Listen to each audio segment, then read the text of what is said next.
할렐루야, 찾아가는 설교 오해선 목사입니다. 오늘 우리를 찾아오신 하나님의 말씀은 누가복음 22장 39절에서 46절 말씀입니다. 예수께서 나가사 습관을 따라 감람산에 가시매 제자들도 따라갔더니 그곳에 이르러 그들에게 이르시되 유혹에 빠지지 않게 기도하라 하시고 그들을 떠나 돌 던질 만큼 가서 무릎을 꿇고 기도하여 이르시되 아버지여 만일 아버지의 뜻이거든 이 잔을 내게서 옮기시옵소서. 그러나 내 원대로 마시옵고 아버지의 원대로 되기를 원하나이다 하시니 천사가 하늘로부터 예수께 나타나 힘을 더하더라. 예수께서 힘쓰고 애써 더욱 간절히 기도하시니 땀이 땅에 떨어지는 핏방울같이 되더라. 기도 후에 일어나 제자들에게 가서 슬픔으로 인하여 잠든 것을 보시고 이르시되 어찌하여 자느냐 시험에 들지 않게 일어나 기도하라 하시니라. 아멘. 하나님의 말씀이었습니다. 하나님은 우리에게 말씀으로 찾아오십니다. 그리고 우리가 하나님께 나아갈 때는 기도로 나아갑니다. 이 시간 말씀이신 하나님을 만나실 때 그 말씀이 우리의 삶을 이끌어가는 에너지의 원동력이 될 줄로 주 안에서 확신합니다. 만약 누군가가 예를 들어서 교회에 나온 지 얼마 안 되는 초신자가 기도는 어떻게 하는 건가요? 하고 묻는다면 뭐라고 답할까요? 내 마음에 있는 간절함을 그대로 누군가에게 이야기하듯이 하나님께 이야기하면 됩니다. 이렇게 답하면 될까요? 네, 그렇습니다. 이것이 기도의 시작입니다. 그러나 기도는 배워야 하는 부분도 있습니다. 제자들이 예수님께 기도를 가르쳐 달라고 했을 때 예수님께서 기도를 가르쳐 주신 것을 보면 알 수 있죠. 그렇다면 하나님의 아들이신 예수님께서는 왜 기도하셨으며 무엇을 위해 기도하셨는지 함께 우리 나눠보겠습니다. 우리 주 예수님, 기도의 사람이셨습니다. 복음서에서 예수님 사역의 사이클을 가만히 들여다보면 기도, 기적, 기도, 기적 이런 순환이 계속되는 것을 볼 수 있습니다. 하나님의 아들이시지만 기적을 위해서 밤새 또는 새벽 미명에 한적한 곳을 찾아서 기도하셨습니다. 그리고 기적을 베푸셨습니다. 그리고 재충전을 위해서 또 기도하시는 늘 기도하는 삶의 연속이셨습니다. 이것을 성경에서는 습관을 쫓은 기도라고 표현을 하죠. 하나님의 아들이신 예수님께서 그렇게 기도하셨다면 우리는 말할 것도 없습니다. 기도해야 합니다. 기도해야만 하나님의 사람으로서 그리고 그리스도인으로서 그 생명력을 유지할 수 있습니다. 그런데 오늘 본문을 보면 기적이 아닌 다른 이유로 기도하시는 예수님을 볼 수 있습니다. 그렇다면 오늘 본문에서 예수님은 왜 기도하셨을까? 예수님은 하나님의 뜻에 순종할 수 있는 능력을 얻기 위해서 기도하셨습니다. 자신이 원하는 것을 얻기 위해서가 아니라는 거죠. 그런데 이 순종에 대해서 성경은 이렇게 말합니다. 순종이란 고난을 통해서 배우는 것이다. 그러니까 순종이란 단순히 나를 죽이고 하나님을 따른다 라는 개념이 아니라는 것입니다. 히브리서 5장을 보면 예수님께서는 받으신 고난으로 순종함을 배웠다라고 기록되어 있습니다. 그러니까 어떤 장애물이나 고난 없이는 순종이 무엇인지 알 수도 없고 또 배울 수도 없다는 것입니다. 그래서 우리 예수님은 십자가라는 고난을 통해서 순종함을 배우셨는데 42절을 보면 이렇게 기도하고 계시죠. 아버지여 만일 아버지의 뜻이거든 이 잔을 내게서 옮기시옵소서. 먼저 예수님께서는 십자가를 피하고 싶은 자신의 그 솔직한 심정을 하나님께 아뢰었습니다. 그리고 나서 그러나 내 원대로 마시옵고 아버지의 원대로 되기를 원하나이다. 이 기도를 동일하게 3번이나 하셨습니다. 왜 3번이나 하셨을까요? 예수님은 십자가를 지기 위해서 오셨다는 것을 이미 잘 알고 계셨어요. 그러나 이러한 아버지의 뜻에 자신을 온전히 굴복시키고 순종하기까지에는 지속적인 기도가 필요했던 것입니다. 그래서 간절한 3번의 기도 끝에 드디어 예수님께서는 십자가를 향한 발걸음, 사명과 순종의 발걸음을 내디디셨습니다. 우리가 배워야 하는 기도가 바로 이것입니다. 우리가 기도하는 이유는 내 생각이 어떠하든지 관계없이 하나님의 뜻에 기꺼이 순종하고 따르기 위해서입니다. 우리의 소원이나 욕구를 어떻게든 관철시키고 원하는 바를 얻어내기 위해서가 아니라는 거죠. 그런데 우리는 기도를 통해서 내가 원하는 것이 이루어져야 그것이 곧 하나님의 축복이라고 여깁니다. 그런데 여러분들 생각해 보세요. 내가 원하는 것을 기도로 다 얻어내었다. 다 응답받았다. 무조건 좋아해야 할 일일까요? 광야 생활하던 이스라엘 백성들을 한번 보세요. 그들은 늘 하나님을 시험하고 욕심부리면서 불순종했지만 그러나 하나님께서는 그들이 원하는 것을 다 주셨습니다. 그러나 시편 말씀을 보면 주님이 이렇게 말씀하세요. 여호와께서는 그러니까 이스라엘 백성이 요구한 것을 그들에게 주셨을지라도 그들의 영혼은 쇠약하게 하셨도다. 하나님께 떼써서 내가 원하는 것을 다 얻어낸다 할지라도 내 영혼이 쇠약해진다면 의미가 있을까요? 아닙니다. 아무런 의미가 없습니다. 그래서 어린아이가 일방적으로 떼쓰고 고집부리는 것 같은 그런 기도가 되어서는 안 됩니다. 하나님의 뜻에 순종할 수 있는 능력을 얻기 위해서 기도해야 합니다. 그런데 하나님의 뜻에 순종하려면 먼저 하나님의 뜻이 무엇인지 알아야겠지요. 그렇다면 하나님의 뜻을 어떻게 알 수 있을까요?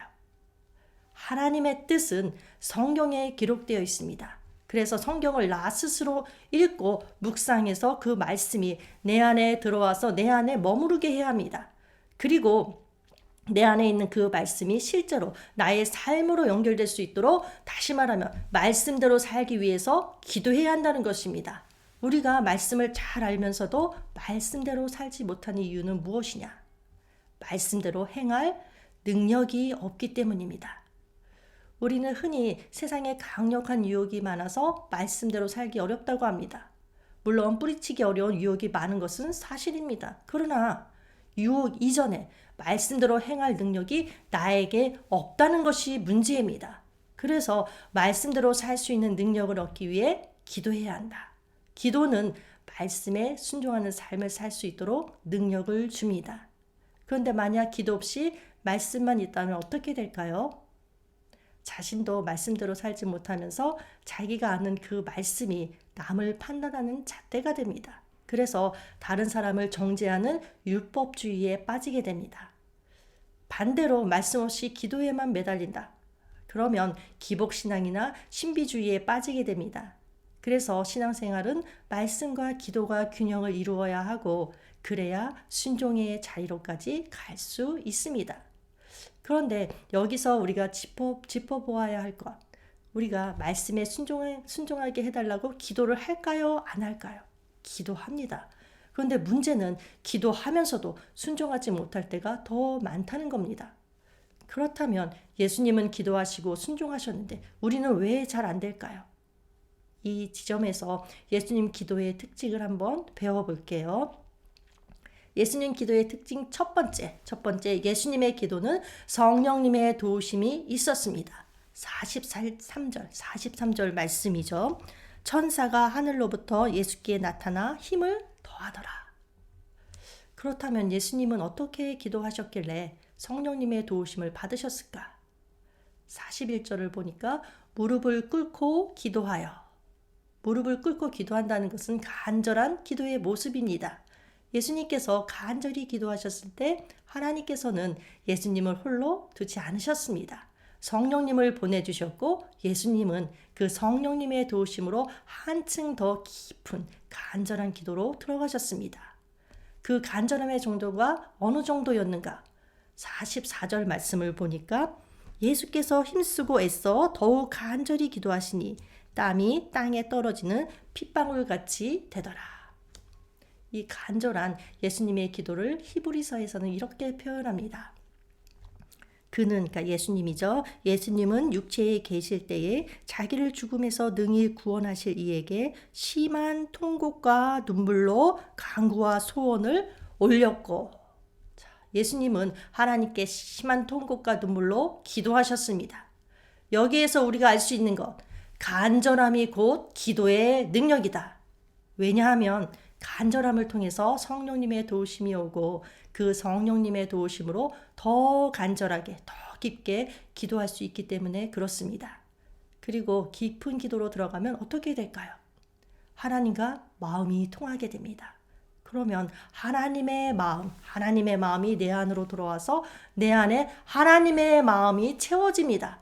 내 마음과 내 생각이 빠지고 온전히 하나님 주시는 마음과 생각으로 채워진다는 거죠.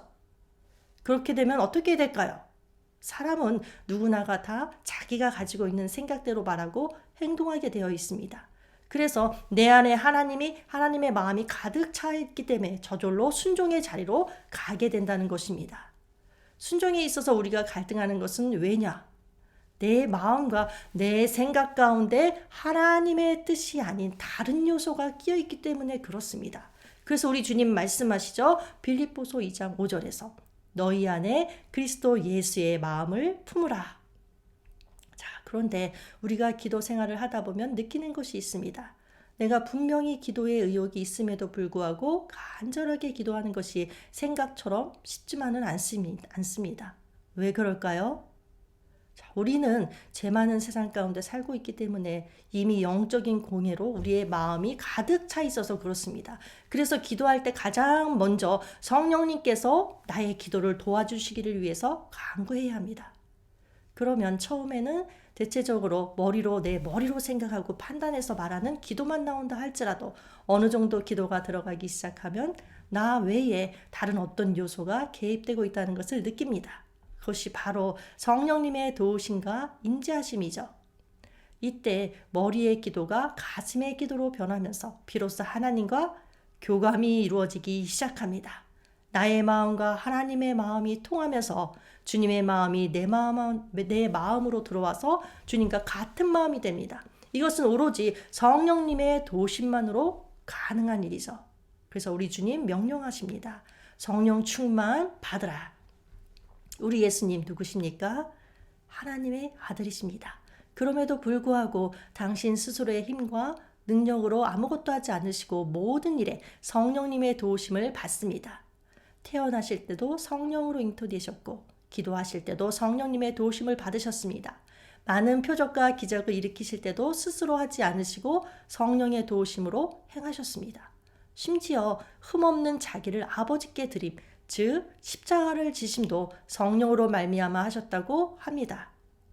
그러니 우리가 성령 충만 받아야 하는 것은 말할 것도 없겠죠. 자, 두 번째, 순종을 위한 예수님 기도의 특징. 예수님의 기도는 육신의 연약함을 이기는 기도였습니다. 예수님께서 기도를 마치시고 돌아오셨을 때 제자들은 잠들어 있었습니다. 그런 제자들에게 어찌하여 자느냐, 시험에 들지 않게 일어나 기도하라. 자, 마가복음에는 이렇게 표현되어 있죠. 시험에 들지 않게 깨어있어 기도하라. 마음에는 원이로되 육신이 약하도다. 자, 예수님께서 이렇게 말씀하시고 다시 기도하러 가셨지만 예수님께서 3번 기도하시는 동안 제자들은 여전히 자고 있었습니다. 자, 마음에는 원이로되 육신이 약하다는 거죠. 그렇다면 3번이나 지속적으로 기도하셨던 예수님은 피곤하지 않으셨을까요? 예수님도 피곤하셨어요. 심지어 예수님은 이 몸만 힘든 것이 아니라 마음도 힘드셨습니다. 십자가를 앞두고 마음이 심히 고민하여 죽게 되었다고까지 말씀하고 계세요. 그러나 그럼에도 불구하고 우리 예수님은 기도의 자리로 나아가서 무릎을 꿇었습니다.